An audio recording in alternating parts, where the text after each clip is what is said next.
I think that it falls along the same lines as biphobia or bi-erasure, right? That we for so long have looked at bisexual people or pansexual people and have sometimes said, oh, well, they're just confused, right? They just haven't figured out yet what it is that they actually want. Or, oh, they're just scared to pick one. They're scared to commit to one side of this, or they're scared of giving up some of their privilege. And so I think we can kind of see the same things reverberate towards people who are ambiamorous, right? This idea of, oh, they're just confused. They just haven't figured out what kind of relationship style they want. I know I've had a lot of clients who have that experience when they're dating, when they truly are like somewhere in the middle here, right? Feel like they could be open to monogamy, non-monogamy, whatever, but they're currently single and trying to date people, running into that weird thing of, because people are always like, what are we doing? What is this? We got to define it. And when you're a little more fluid, that's hard. And it's easy to have people think like, oh, you're just confused and you need to figure yourself out.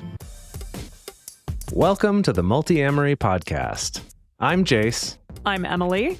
And I'm Dedeker. We believe in looking to the future of relationships, not maintaining the status quo of the past. Whether you're monogamous, polyamorous, swinging, casually dating, or if you just do relationships differently, we see you and we're here for you. Forms I know I did, forcing me to form myself to fit.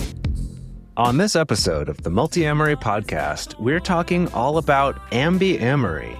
Ambiamory is having quite a moment, and you may have heard the term floating around recently and wondered what it was about. Or perhaps I just said it right now and you're frantically Googling, trying to figure out what this is. Well, don't worry. We're going to talk all about that on today's episode. We're going to talk about what it is, some potential challenges that people might face if they identify as ambiamorous, and continue the age-old conversation about identity versus preference versus orientation, all these different terms. If you're interested in more tools to support your relationships and improve your communication, or if you want more information about some of the things that we reference frequently on this show, you can check that out in our book, Multiamory: Essential Tools for Modern Relationships. You can find our book at any booksellers and get links to order it at multiamory.com/book. Or you can listen to the first 9 episodes of this podcast where we also cover some of those tools. Now let's get into this. The Ambies. Do you remember the Ambies? Ambies. Yeah. Was that an award show? It's the podcast it's an award awards. for podcasts. Oh, Yeah. yeah. Okay. That is what I thought it was. Cool. We have yet to win an Ambi. Well, I mean, never we have say yet to never. submit for an Ambi, so... We That's also true. haven't submitted ourselves for an Ambi. Maybe someday. Now, over the last few months, we have been doing a lot of interviews for our book, and I have said on those interviews many times that I am ambiamorous. Now, I think some of you may have thought, what is that term? Like Jase said, or you may have been like, yeah, I identify as that too. Or you may have been in the totally other camp of saying, wow, that's not somebody that I want to be around in any way. So, ambiamory, have the two of you heard of that before? I'm sure you have, but when did you start really getting into, yeah, this is something that I'm hearing a lot about recently?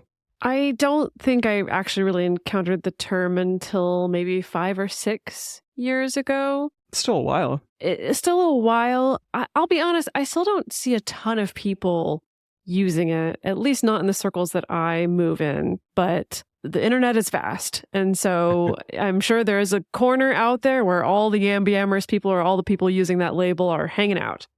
Yeah, so we actually looked at trying to figure out how common is this term, how much is it used, and one of the things that we looked at is the Google Trends, where you can see, unfortunately, the data only goes back to 2004 on Google Trends, so you can't really search stuff farther back than that, but it allows you to see how much was something trending versus other times in terms of people searching it, which helps work as a fairly good proxy for whether people are aware of the term, whether they're using it. And what we find is that around 2004 to 2007-ish, 2006, 2007, there was a fair amount of searching actually for ambiamorous and also ambiamory. So clearly this term goes back at least to 2004, if not before that. That shocked me, by the Yeah. way.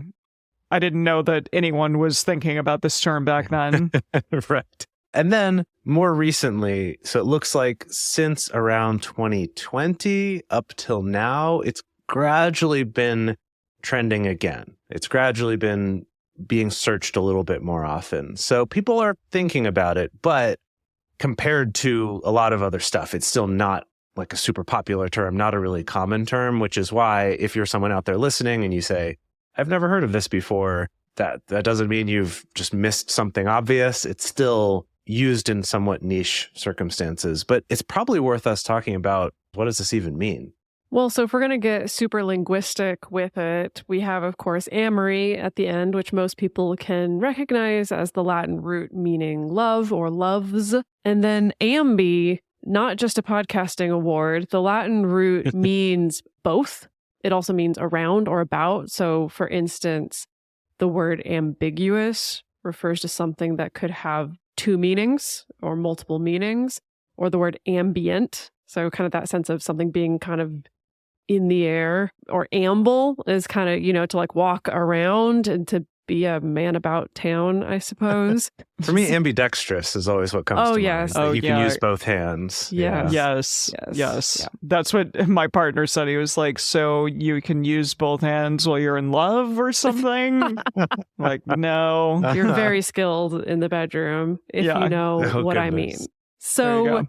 functionally, this term refers to someone who can enjoy, accept, engage with both monogamy as well as non-monogamy or polyamory. And so again, this is a term that isn't in any official dictionaries, at least not yet, right? So we're kind of scrabbling together a bunch of different terms, or definitions that have been floating around in the community. But the recurring themes you'll find is this idea that someone who is ambiamorous is someone who has little to no preference between whether they're in a monogamous relationship or a non-monogamous relationship. So we also have this definition from a Tumblr post, again, just kind of scraping through the internet to see what we can find, that says, quote, ambiamory is basically a sub-identifier that falls under the polyamory umbrella used for people who are fine with either monogamous or polyamorous relationships.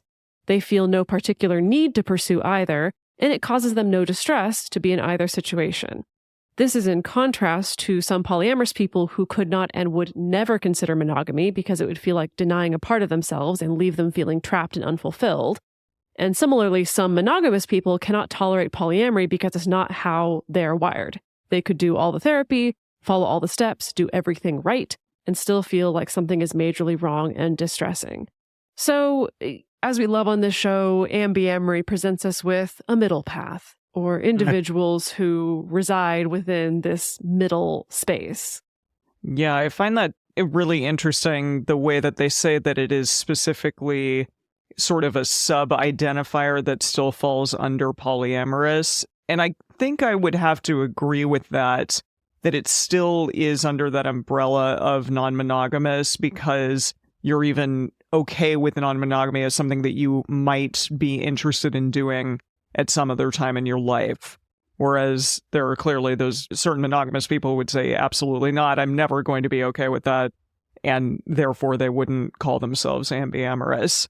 But yeah, I was fascinated by the conversation about this in general, because I expected more people out there to sort of identify in this way. But when I think of the two of you, I don't think that you'd say that about yourself at all. You're like, no, this is more of a thing that I inherently am, which is polyamorous, and I wouldn't be okay in monogamy ever. I would say that, but then, I was chewing on this question as we were getting ready to record, and, Jase and I did have this experience in 2022, where we just happened to be de facto monogamous, where literally for the first time in a decade that we have been together, we just happened to not have other partners.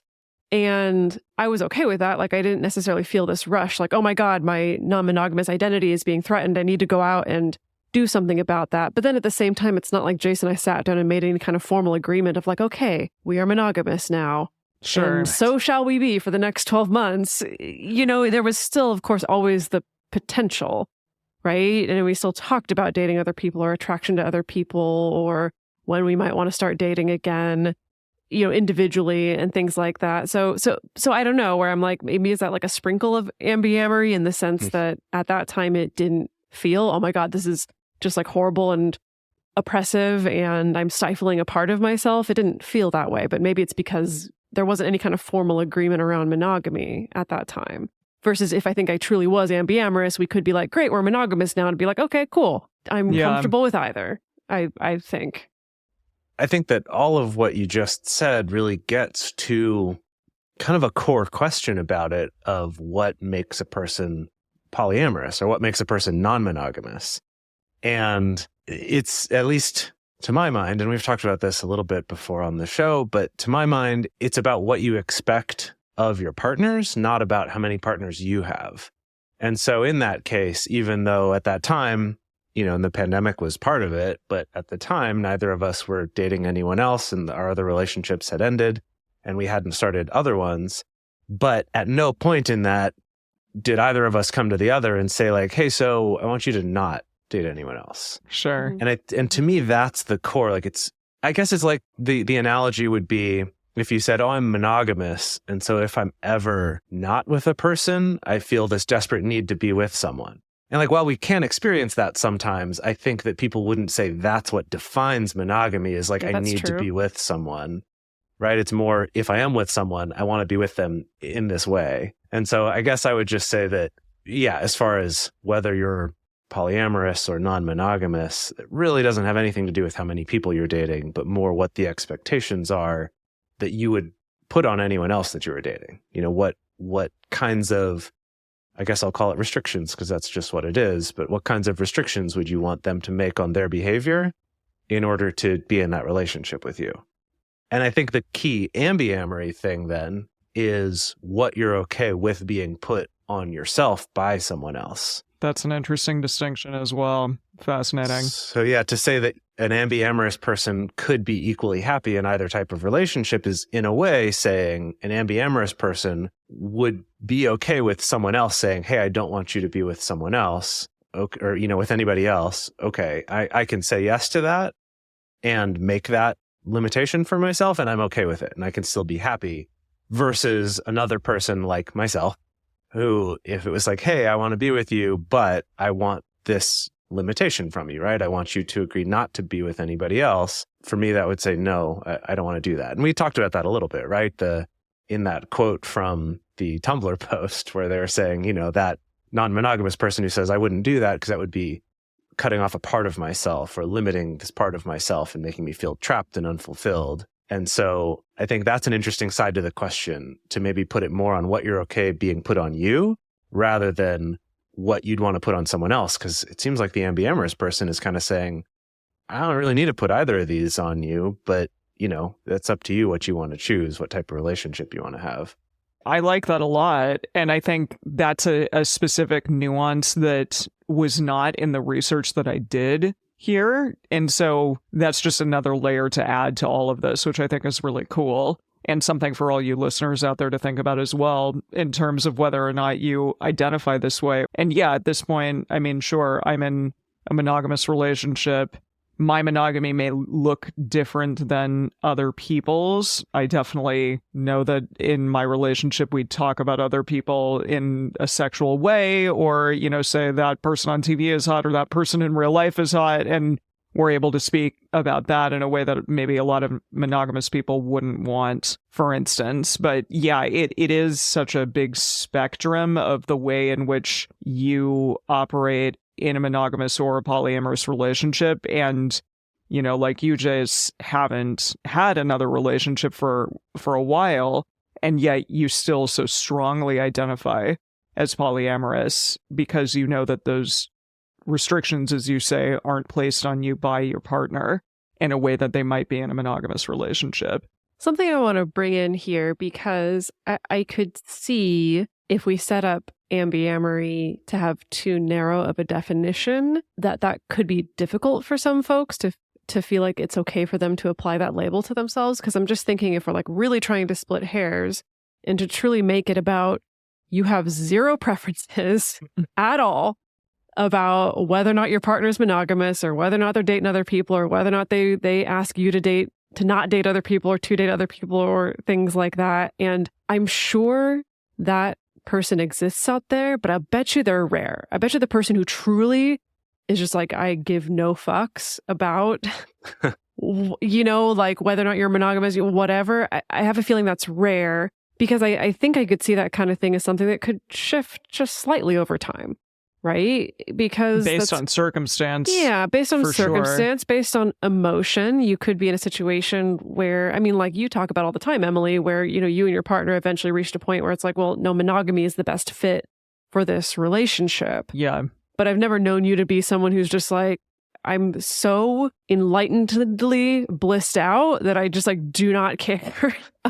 Yeah, Which maybe that's a little bit of a hear harsh you. definition, right? But I do think it's kind of like, I think there's some wiggle room around this. There's room to massage this so that I think that you can be ambiamorous without having to be like so smack dab in the middle of this spectrum.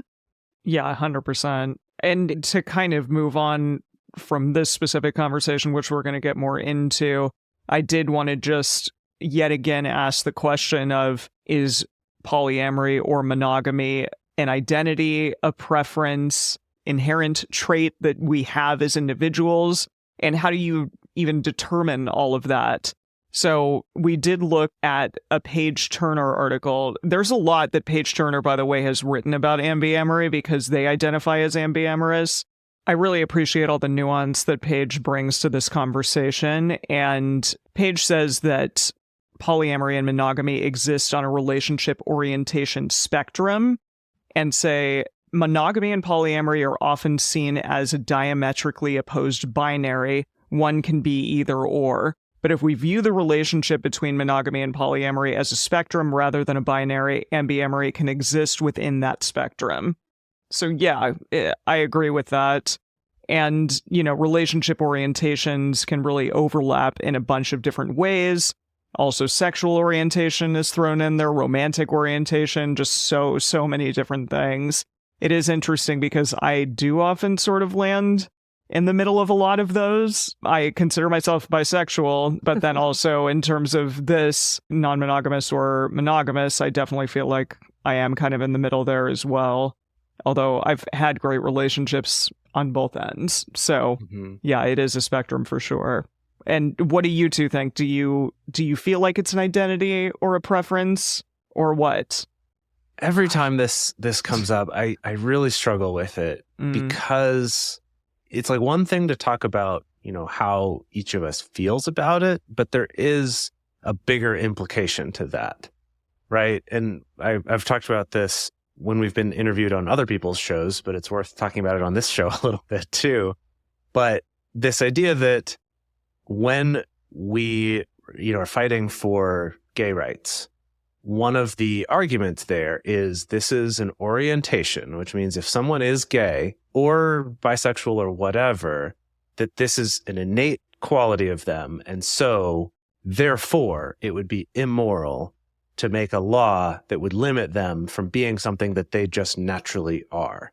Yeah. With the implied meaning there would be if they did have a choice, then it might be more okay for you to restrict their behavior because they have a choice. And that's like for a long time been used as an argument. And I think it's gotten to the point now it's kind of a shitty argument. Well, yeah. So there's a lot of levels to it that's shitty, right? It's like the idea that, oh, well, if you could have a choice, then you should make a different choice to conform to what everybody else does. And so legally, we should be able to limit you from doing that because it makes us uncomfortable. Exactly. It's kind of the extension of that logic, and it sucks, right? It's a shitty argument, like you said. But my fear when it comes to talking about non-monogamy is if we stray too much away from this idea of thinking about it as an orientation, then people can go, well, it's just a choice of a thing you do. Oh, it's a lifestyle. Like people love to use that term lifestyle to talk about non-monogamy or polyamory rather than an orientation. And I think they do it just because we don't have a good way to describe relationship style, relationship practice, relationship rule set, template. It's like we don't really have a good term.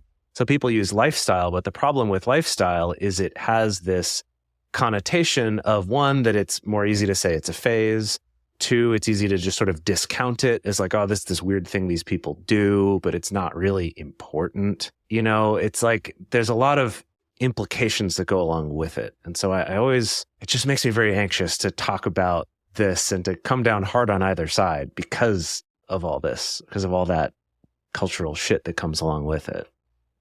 Yeah, I would agree. I think when we look at the argument for, are these things innate? Is it a built-in, a baked-in identity for some of us? That in itself opens up a can of worms. And it's like, okay, so if we're going to make that argument, like, what are we tracking there? Are we looking for a lack or a presence or absence of a possessiveness gene? And that's how we know someone's innately non-monogamous or not. And I know there has been research that ties a likelihood to be more comfortable with non-monogamy to certain personality traits, you know, to falling in particular areas on a personality spectrum. But personality in itself is also a weird combination of nature and nurture. And then also just the reality is that, like, as far as looking at people who exist in the world today, the ambiamorous people, the monogamous people, the non-monogamous people, I think that there are going to be some people where this feels more innate to them. And then there's going to be some people where it doesn't feel as innate to them, and yet they choose to practice in a particular way anyway. And that doesn't necessarily make it a bad thing. You know, it's maybe less of maybe less damaging than maybe someone who is, you know, queer having to choose to date or sleep with someone who's, you know, their opposite sex.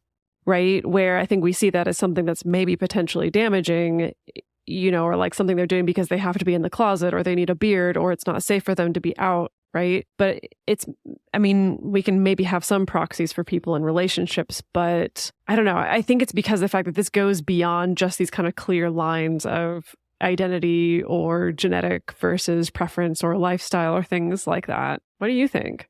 Well, if I'm believing in ambiamory, I guess I do. Do you believe in it?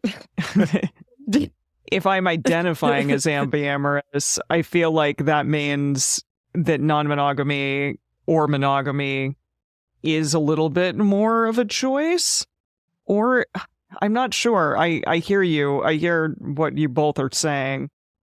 Maybe it's just an ability to look inward and try to find the ways that can make you happiest. And some people, that is, I'm going to try to expand my horizons through meeting and having like sexual interactions and really deep personal connections with multiple people. And that makes me the most fulfilled person that I can possibly be. So I think that I've had those times in my life where definitely that is the case. And that's not currently what I'm doing, but that's okay too. I'm finding other avenues for that, I guess. Right. Yeah, and I think that, again, to go back to that concept of both, if you think about someone who's bisexual and monogamous, that there is also that sense of like, I'm attracted to both, but at some point I will choose just one of those, you know, just one person to be with. So whatever their gender is, that's the one that I'm going to choose.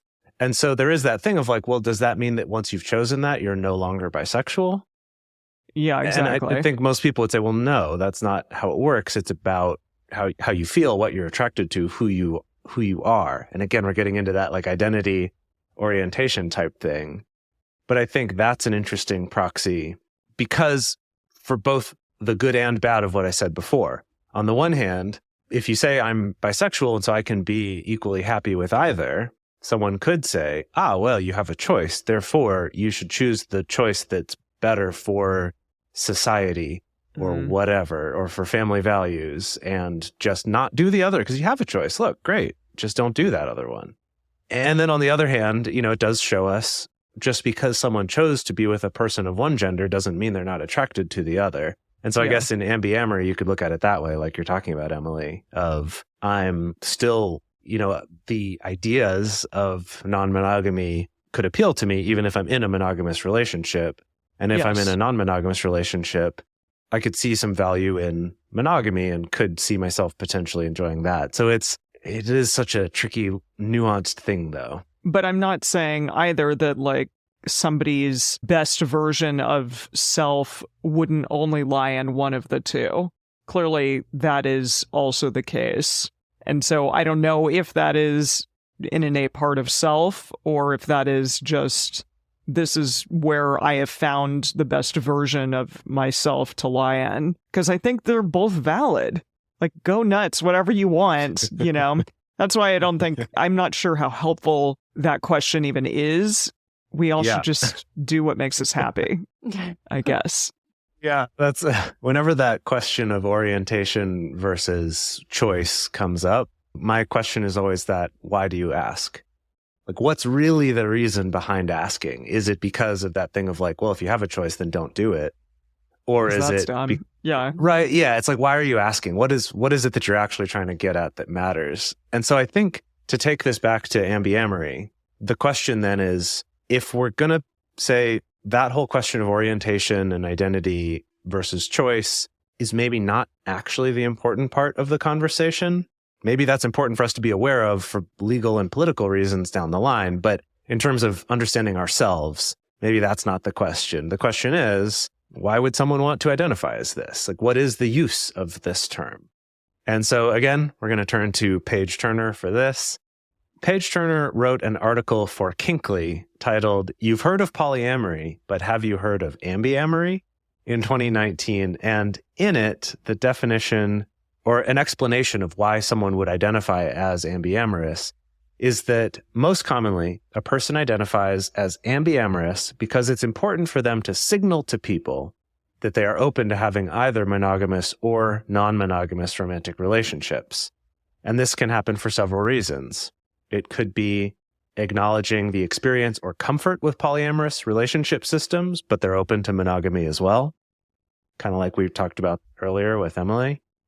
Is it that they're either in a monogamous relationship or in a polyamorous relationship system and don't want the other side of their identity to be erased by their current status? That's an interesting So it's very much one. the bisexual thing. Yeah. And a lot of bisexuals are like, do not, just because I'm monogamously with this person, do not say that I am now just gay or just straight. I'm still bisexual. That's still part of my identity. Or that they want to be part of both polyamorous and monogamous social communities, while emphasizing that they don't consider either relationship structure to be the one true way or the only way that people can have happy relationships. I have a question regarding that one. Do we feel as time goes on, and I think that this sort of applies to our journey on this show, that communities at large are starting to move more in that quote-unquote ambiamory kind of way or spectrum, that they're allowing for the opportunity of more people from either side to be involved in community, that it's not such a, okay, it's an us versus them kind of mentality, but let's all live in harmony together and we can love each other, even though some of us may be non-monogamous and some of us may be monogamous.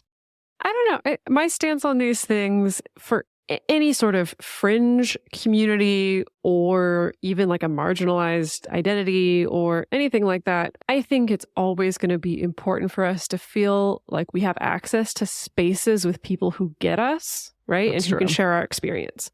Whether it's, you know, feeling like you're getting recharged or having your life energy restored by walking into a room of all people who share your same gender identity or racial identity or sexuality. Like, there is something really special about that, where you just know, yeah, I know we're all different and we all come from a little bit of different backgrounds, but we do have this in common where we can get each other right away. I think there's something really special to that. I think that all of us need access to something like that. And yes, I include all you straight cis guys, white guys in that as too, honestly. No, like, seriously though. I like, sure, I know, you know, you're the universal bad guys, but like, I think having access to that is also really important, you know, to just having that sense of like, okay, I'm around people who at least share my background and I can feel into that and feel understood in a particular way.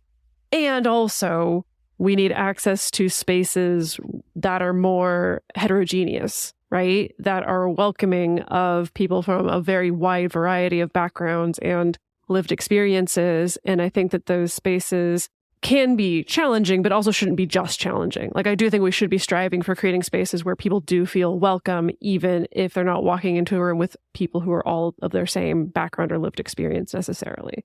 So I think that's my thing. I know to bring it specifically to relationships and relationship choice and orientation, I'm always excited by the idea of creating more resources, more spaces, more workshops, more events where people from the wide spectrum of relationship diversity feel comfortable and welcomed and not othered. And also, we're always going to need the polyamory potluck. For sure. We're always going to want that. And I think it's something that we should also be hanging on to. But that's just my opinion. Yeah, I don't think I'm seeing this happen a ton yet, but I do think I see it happening in our community. So I think maybe that's why I asked, because that's the Right. one that I am so tied to now in a way that I maybe was tied to other communities surrounding polyamory when I was polyamorous, but I'm not really in those communities anymore.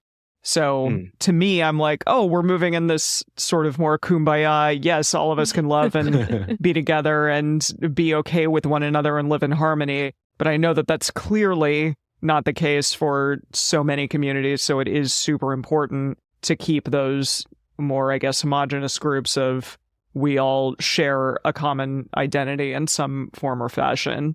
I think the balance that Dedeker mentioned makes a lot of sense, right? That there is a value in having people who share that, so you can have that, I relax and these people kind of get me. But there's also that danger that we all get together and talk about how much better we are than everybody else. Sure. Or how everyone else is out to get us. Like, that's an easy one to go to. And you see that across the board. You see that in polyamorous communities, queer communities, but you also see it in those communities of straight, cis, heterosexual, monogamous white guys, where it's like, oh, everyone else is out to get us. Like, it's easy to fall into that temptation, and there may be more or less truth to that in certain communities than others. But I think that balance is really important, because otherwise we can end up doing that thing like we see in some of the polyamorous communities where people are doing a lot of gatekeeping, kind of being like, oh, you say you're polyamorous, but what you do is a little bit more like swingers, and so you're not welcome here. Yeah. Right. And that's something that I do really enjoy about our community, is that we have people who do things a lot of different ways, but it's not that thing where like the cultural dominant thing of monogamy and heterosexuality is the norm. And other people are like, yeah, we'll tolerate you. That it's almost kind of flipped around, where it's like most of the people here are some kind of queer and some kind of non-monogamous, but also there are monogamous people and straight people, and they're also welcome. And that's also part of the conversation. And I think helps us all to avoid that temptation to just badmouth people who are monogamous or to badmouth people that are straight or something like that. Because it's like, no, these are our community members too, right? These are people that we want to support and who support us. So it's a fine line, a fine balance to find. But I love that. I love that kumbaya that we can get sometimes. It is really nice. We want to go on to talk a little bit about the tiniest amount of research that exists on ambiamory, and then also looking at some of the challenges with identifying as ambiamorous. But before we do that, we want to take a quick break to talk about some ways that you can help support this show. We love the fact that we get to put this show out there into the world every week for free. Anyone who has access to the internet around the world can get it, and we love hearing people's messages about how it's helped them. And the way we're able to do that is through our advertisers as well as through our Patreon community. So please take a moment to check out our ads. If any are interesting to you, go check them out. It really does directly help support this show and keep us going. And if you want to join our community, we would love to have you there. So not a ton of research that's directly about ambiamory out there, at least not yet. Who knows what's on the horizon, but we have data pulled from a 2016 YouGov survey, basically asking people to imagine a spectrum of relationship orientation. So it's kind of like the Kinsey scale. If a 0 is completely monogamous and then a 6 is completely non-monogamous, asking people where would they place themselves on that scale as far as what their ideal relationship would be. And so it had close to 1,000 participants, slightly more women than men. The The racial makeup is actually fairly representative for the racial makeup of the US. They're a little bit underrepresented on Hispanic, but 61% of people responded with completely monogamous, so a 0. A 7% responded with completely non-monogamous. 9% of people responded with a 3, so like right in the middle of the spectrum. And then the rest of it was all kind of distributed through the middle of the spectrum, right? So, and then I think when we had Diana Adams and Heath on the show, Heath was mentioning that more recent survey that indicated that at least 30% of people within this representative sample from the US suggested that their ideal relationship format was something other than complete monogamy. So while, of course, complete monogamy is still the majority, the cultural default, there's a lot of variation within there. There's a lot of people who fall within this sort of ambiamorous spectrum, maybe leaning more towards one side or leaning more towards the other. But this 9% of people responding with right in the middle, like that's actually a bigger chunk than I would be expecting. If you think about these numbers, where if 61% of people said completely monogamous, you could say 39% of people wanted something other than strict monogamy in their relationship. I mean, there's your numbers right there. Mm-hmm. It tracks. They're That's somewhere along that spectrum, but yeah, that's a lot. That also goes back to what Heath and Diana were talking about of rather than trying to completely isolate ourselves in terms of who do we work together with when it comes to changing legislation or fighting for more acceptance of non-monogamy, things like that, that if all 39% of us can get together, that can really do something, much more so than, the 5% or whatever that might actively be identifying as polyamorous. Yeah, for sure. Now, I wanted to move on to something that I really didn't even think about when I started looking into this subject, and that's that there is, I guess, a bit of, maybe you can call it discrimination towards ambiamorous people on the internet. I get it, especially when we look at people who do identify more as that I am non-monogamous and I could never be anything but that. That looking at somebody who could maybe be something other than that might be a little bit scary or threatening, or this person may leave me or something along those lines. But as I was looking this up as well, I guess I wanted to pose the question first. Can we think of any ways that ambiamorous people might practice polyamory or monogamy differently than those who identify strictly with one or the other? Like, does it change the way in which your non-monogamy or monogamy is practiced because you are ambiamorous? Well, I kind of want to switch it around and ask you that, because you're the ambiamorous representative. That's true. I can theorize. I can speak from my experience of like watching clients who I would say probably fall somewhere close to that ambiamorous side of things. But like, what do you think?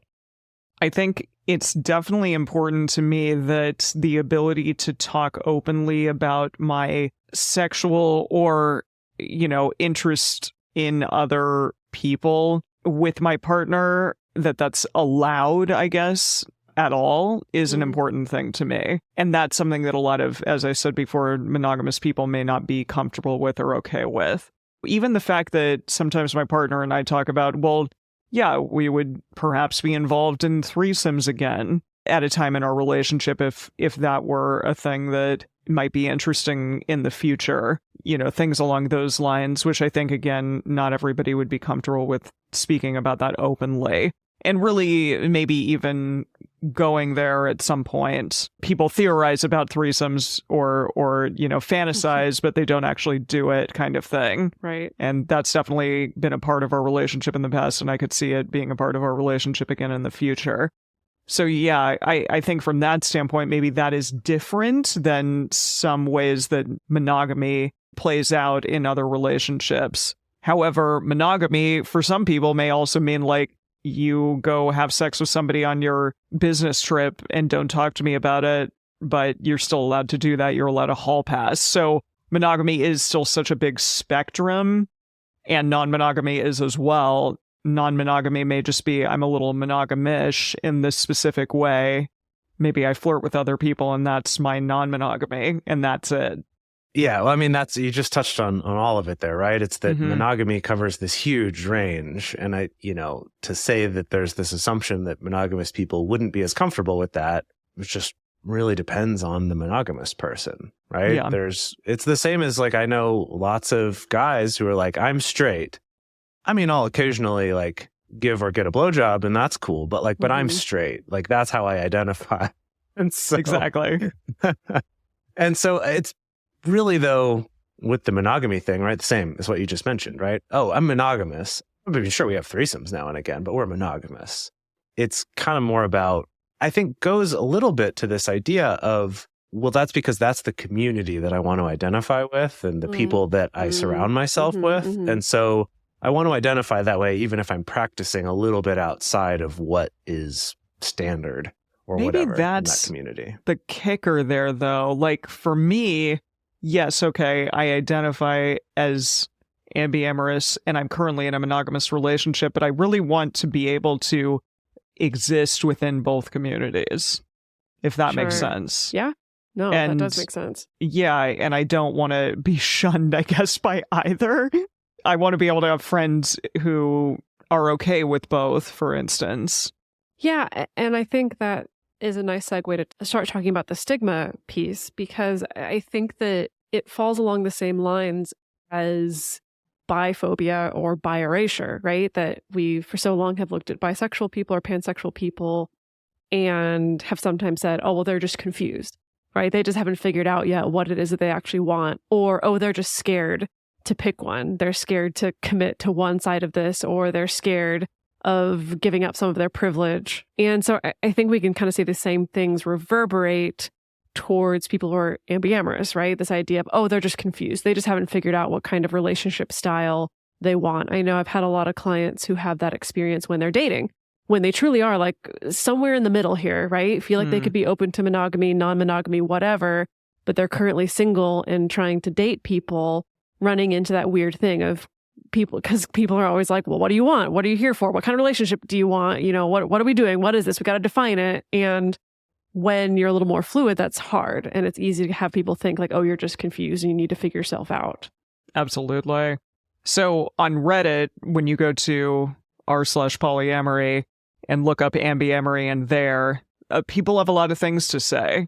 People always have a And lot of it's things Reddit. to say on Reddit. It's Good Reddit, Lord. yeah. Who knew that people would have a lot of things to say? One person on there said, being ambiamorous is really hard because neither poly nor mono people trust us. Sure. Well, I think that's one that's worth talking about because, again, it's like with the bisexual thing. I think there's a similar deal of I might be afraid to date someone who's bisexual because there's that fear that maybe really Yeah. what they want is the thing that's not me. Yeah.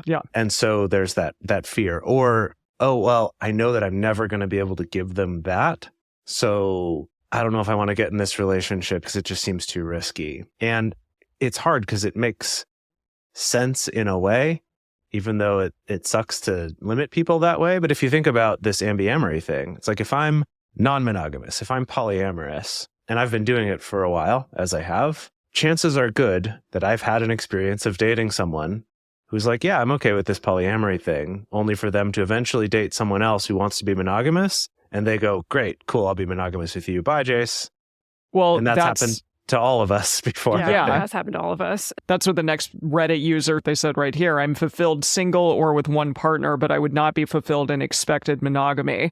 So it's doubtful I would create a relationship with someone ambi because of the risk they would go mono on me. Most people have that happen at some point and it's shitty. And yes, I agree that is shitty. I've unfortunately done that to someone and it was really shitty. And I get it. I get that people would be scared of that and just not even want to go there.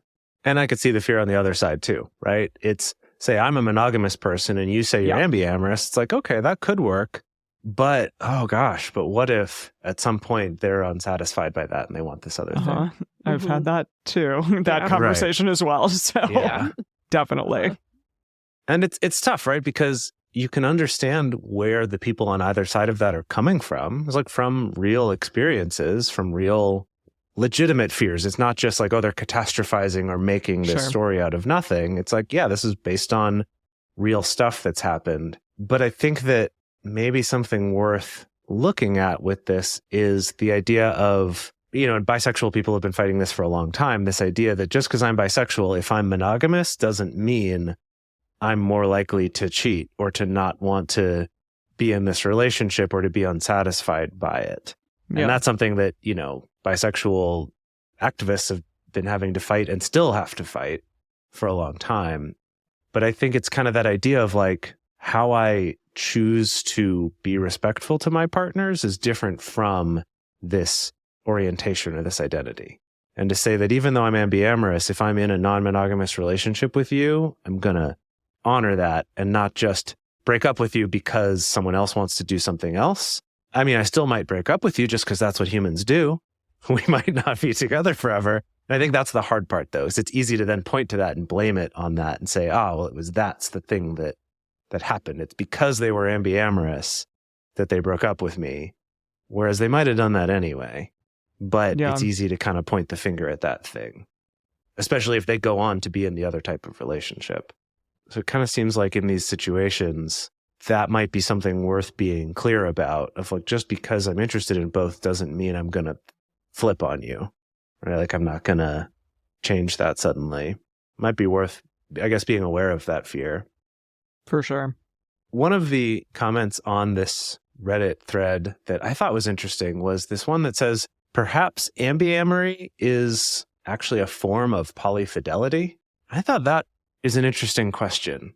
Because if we think about non-monogamy, right? If we think about polyamory, and you have three people, say, who are in a relationship and they say, we're going to be polyfidelitous, which means the three of us are all in a relationship together, but we've all agreed we're not going to date anybody else outside of this three. I think pretty much anyone in the polyamorous community would go, yeah, they're polyamorous, even though they've decided to put this restriction on themselves and on each other that's exactly the same as the monogamous one. It just happens to have one other person before that loop gets closed.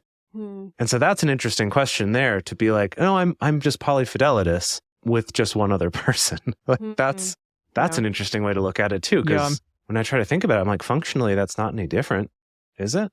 Yeah, I guess. I think a lot of people probably who are ambiamorous just think of themselves as, I'm polysaturated at one right now in this relationship that I'm in. Right? Yeah, possibly. I think I'm getting a little lost in the weeds here, because I feel like I want to get back to, like, why adopt this label at all? Like, why adopt this label at all when you're, let's say, like, why adopt this label when you're currently in a monogamous relationship, or why adopt this label when you're currently in a polyamorous relationship, Are we signaling something here? I don't know. Yeah, that's kind of what Paige Turner said. Yeah, right? Like, because that's the whole point, right? Is the label, again, like that wonderful thing that Martha Kauppi said a few episodes back, that it's like the label is the thing we put on ourselves that maybe invites assumptions from other people that we can tolerate. Yeah? Right. And I think Paige also makes a great point in talking about the label might be to honor the fact that even though I'm doing one of these two ways of doing a relationship, I'm not someone who thinks the other is invalid, or that's not something that, like, it could be more of just a personal statement of, I still see value in this other thing, in the same way that a bisexual person might be like, no, I'm still attracted to people of multiple genders, even though I'm monogamous with this one person. I think there's that part of it for people, of like, I want to be clear that this isn't my only identity. Maybe that's a way to think about it. Yeah, that's true. Now, this may be a little bit surprising or controversial, perhaps, but just to, in a weird way, defend a little bit this idea of, I'm dating someone non-monogamously who decides to be monogamous with somebody else, maybe because they're ambiamorous, and that then I feel sad at the loss of that relationship. And I guess just to speak a little bit in defense of it, I kind of mentioned before that's the idea that, yeah, someone also might just choose not to be with you. That's also fine, right? Like, you're not entitled to any guarantee of that from any person ever, right? That's just not how humans work. But I did want to share sort of a personal experience of that I had a partner years ago who was polyamorous when I met her. And that's how we were for several years. But then I knew that for her, part of more of this ambiamorous switch came about because she really wanted to have kids. And she was finding a hard time finding someone who is polyamorous and who also wanted to have kids within her community. And who wanted to have them when she wanted to have them. And of course, all the other pieces, right, that she's attracted to, that she gets along with, all those other things that are important. And so I remember there was a point where she started kind of talking to me about like, I am open to monogamy if that makes it easier for me to find this thing that to me is more important than maybe my particular attachment to non-monogamy. Even though I do like it and I think there's a lot of value in it, this other thing of starting a family is what matters more to me than this. And so I'm open to finding that. And then fast forward maybe a year or two after that, she did end up finding someone like that. And, we'd kind of had more of a comet type relationship at that point because I was traveling a lot and we weren't always in the same place. And, she called me and we talked on the phone and she told me, basically, yeah, I've found this and I want to do this monogamy thing because I want to start a family like and all that. So that was kind of officially the end of our relationship in that sexual way, right? In the sexual romantic kind of way. And it was this weird experience on the receiving end, I guess you could say, of that, where I understood it and respected it and also cried for a while after that phone call. It was like I was sad, but also it wasn't like, see, and that's why I'll never date someone like that. It's like, no, I still felt like there was a lot of value in that relationship. And it's still one that I look back on very fondly and think about a lot. And it doesn't have to be just this, I just got dropped and she was shitty to me because of this ambiamory thing.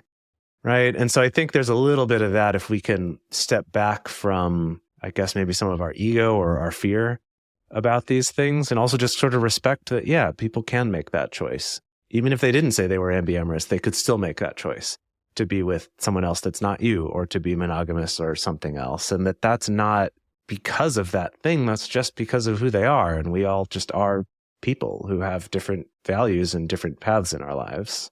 Yeah. So anyway, that's sort of my long thing, just kind of in defense feel of that. That reminded me of a situation that I was in. I mean, I've gone through the whole, someone is non-monogamous and then suddenly decides to be monogamous with someone else and then you get dumped situation a few times and it sucked. But I will say the one time that I'm not going to say that it didn't suck, but the one time it sucked less, I think was that when someone was very clear about what was going on and their reasons for it, and also it like accepted, acknowledged the impact it would have on me versus like often the way that it's gone. And I think the way that it goes for a lot of people is there's a lot of bullshit and drama leading up to it. Often there's like a bad hinge, not being a very good job of being a hinge.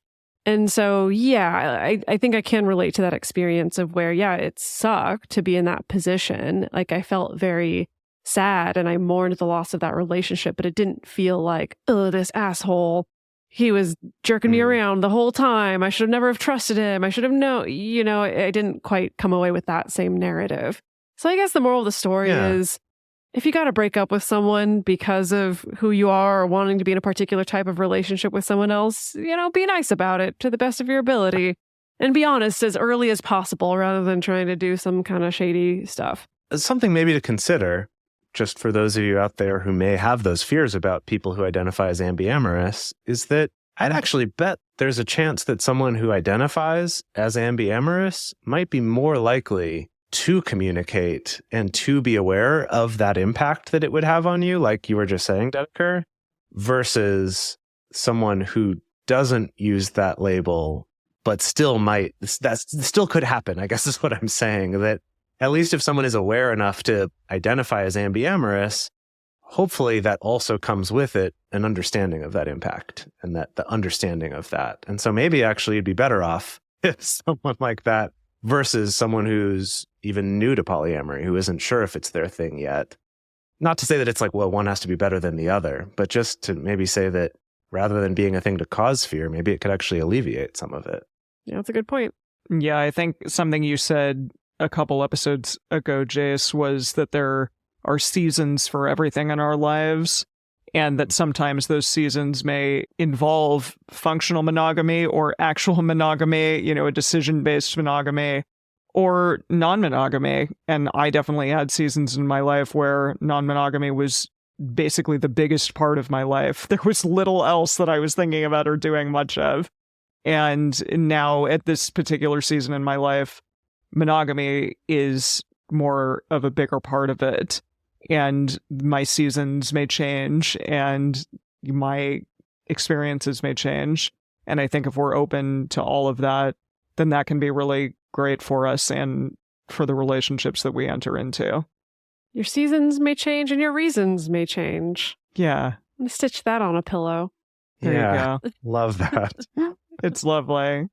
So we hope that you enjoyed this conversation today. There are so many, different facets of who we are in relationships and who we want to be and how we act in them. And we really appreciate having this conversation with all of you out there.